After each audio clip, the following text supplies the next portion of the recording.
কথা কওঁ এটা আৰু এটা কথা ওলাইছে মই তেতিয়াহে শুনিছোঁ দেই যে এই আমাৰ এই যে চালকজন তেওঁ কিন্তু আৱেগিক হৈ লাজ পাইহে কিন্তু সেই ভিডিঅ'টো দিছে তাতে এইমাত্ৰ মই গম পালোঁ কোনোবাই কৈছে যে তেওঁ মুছলিম মানুহ সেইকাৰণে তেওঁ বিজেপি এগেইনষ্টক কংগ্ৰেছক কৈছে হয়নে কংগ্ৰেছক কংগ্ৰেছী বুলি ভাবিছে এতিয়া মই আপোনালোকৰ প্ৰশ্ন সুধিছোঁ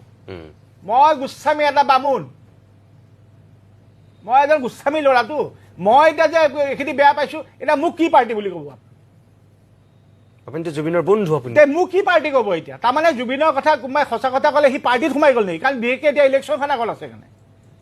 এতিয়া মোক কি পাৰ্টি বুলি ক'ব মই জুবিন ক্ষেত্ৰখন লেতেৰা বুলি কৈছোঁ য়েছ কৈ আহিছোঁ মই দেখি আহিছোঁ হাতেদি চাফা কৰি আহিছোঁ আপোনালোকে লৈ যাওক নিজৰ মা আৰু ভণ্টিক লৈ যাওক দেখাওক মোক ৱাছৰুমত তাতে ৱাছৰুম এটা ইউজ কৰি ঘৰত বহি পেলাই মানুহক ট্ৰল নকৰিব তাত গৈছেনে নাই আপোনালোকে যিখিনিয়ে যে সেই মানুহজনে কোৱাৰ কাৰণে যে আমি লাজ পাইছোঁ অসমীয়া লাজ পাইছোঁ আপোনালোকে গৈছেনে জুবিন ক্ষেত্ৰত ভৰি দি পাইছে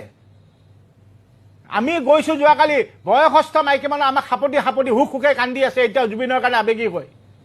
সেই মানুহজনী তাত যাবলৈ ৱাছৰুমটো নাই কিন্তু আপুনি ঘৰত ড্ৰয়িং ৰুমত বহি পেলাই লিখিলে নহ'ব ন